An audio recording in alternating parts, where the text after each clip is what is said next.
Hello everyone, welcome back to my channel Shade of Review and Reactions, and today we're going to react on Russian Mafia.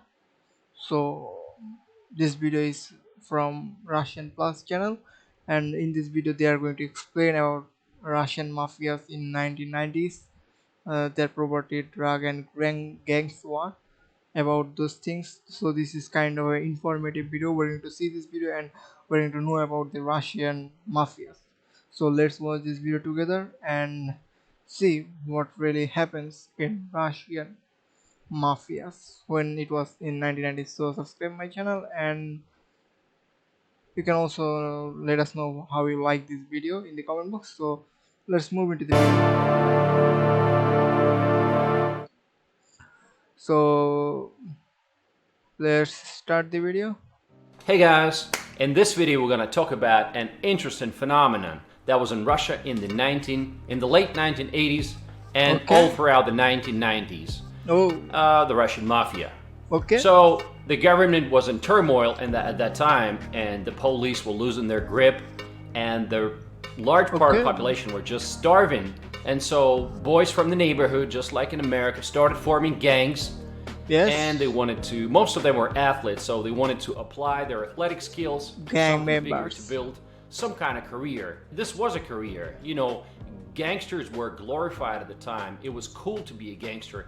It was cool to be fearless. It was cool to be tough, you know. But these guys were very different from American street gangs. You know, I always found it amusing that American street gangs always remain street gangs. You know, they never turn into something bigger. They never go into the government, you know, never becoming the mafia. Russian gangsters are the real deal, man. They become the boss. They become the godfather. They become the These Russian dudes were in a whole nother level because many of them had higher education. They were smarter. They had a more strategic mindset. And they were planning bigger things. They knew that if they could survive a few years, then they might control a major part of Russia. Like, nobody knew what was going to happen in the future, but they knew they had to survive and fight for their place under the sun. Although this was going on all over the country, I'm just going to focus on the local scene in Yekaterinburg. But trust me, this thing was happening all over the country, in every single city. I'm going to be showing you modern day footage of Yekaterinburg just to keep you entertained, and I hope you stay with me. Yes. At the end of the video, I'm going to show you some cool places, some cool mafia places that are still around We want today. to see those places, man. Alright, so let's continue the story. At the beginning of the 1990s, there were three major criminal organizations in my city. Uralmash was the biggest. It got its name from the part of town with the same name, Uralmash. And the part of town got its name from the biggest factory they had. The name was Ural Machinery Plant, so Uralmash for short. Most of those boys were athletes who found it hard to make ends meet, and they were looking for ways to apply their athletic skills to build some form of career.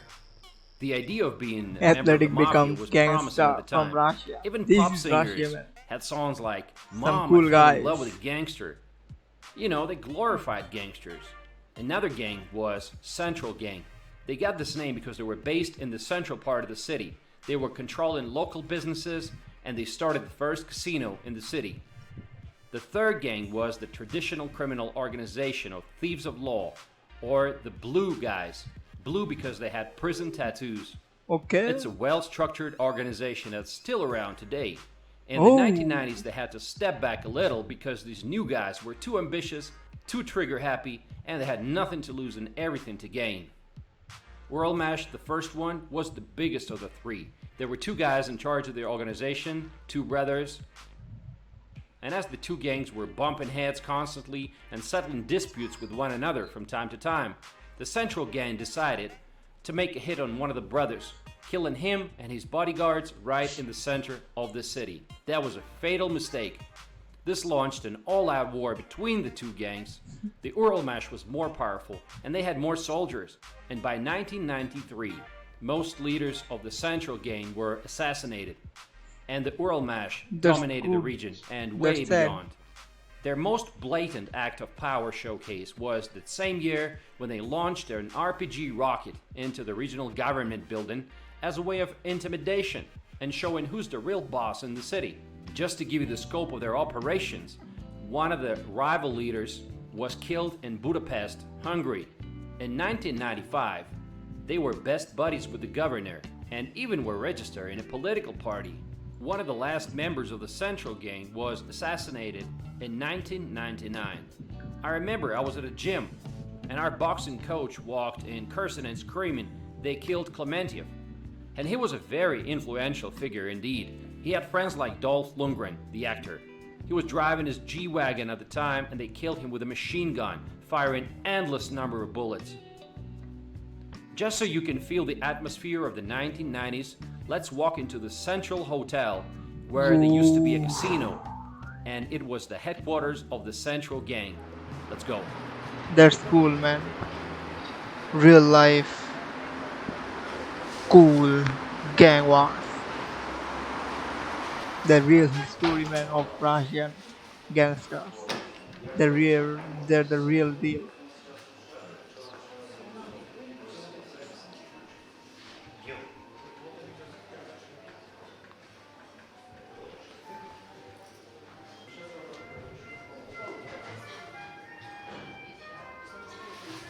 As these organizations were evolving, they went from street crime, direct violence, to something like legal business, buying companies, taking companies over, and at one point they had so much money, they had more money than the whole region. So they had to become legal in some way. They formed a political party and they became members of the local parliament. While without a doubt they were bad guys, they were starting to change their communities for the better by trying to stop drug sales, and they started building sports centers for the youth, trying to promote sports lifestyle and living drug free. This might sound contradictory, but it was something like, The Godfather when he was against bringing drugs into New York. At one point, the Uralmash members came to this part of town when most drug sales were taking place. It was a gypsy neighborhood, and they brought something like 500 gangsters with them in black leather jackets and stood there for 30 minutes.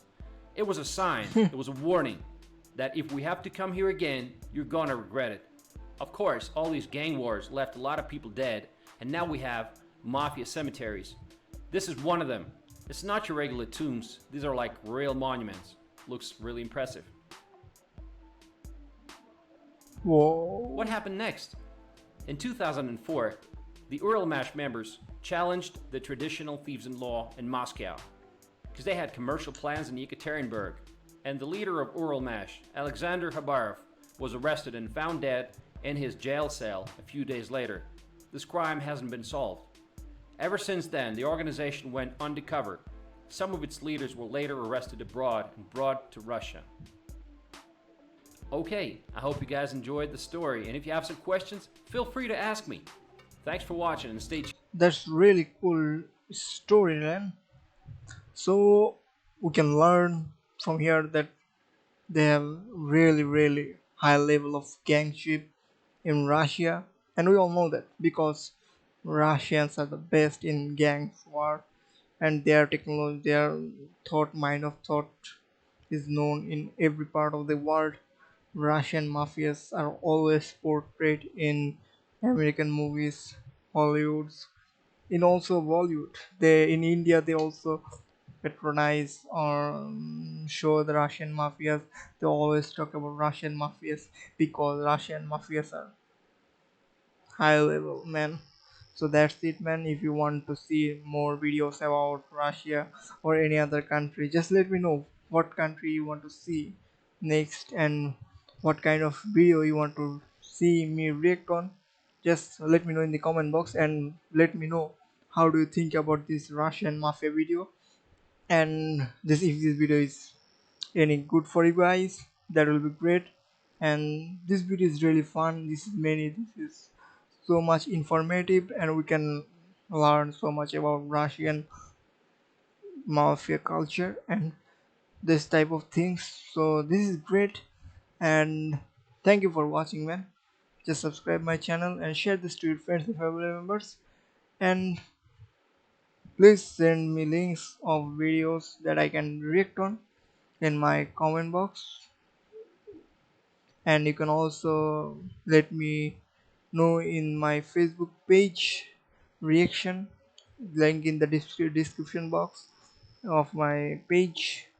Join my page, talk with me in the messenger, so we'll be great, man. That's it for now. That's it for today. Subscribe my channel and share this video, man. Thank you for watching. Peace, man. Subscribe now. Subscribe.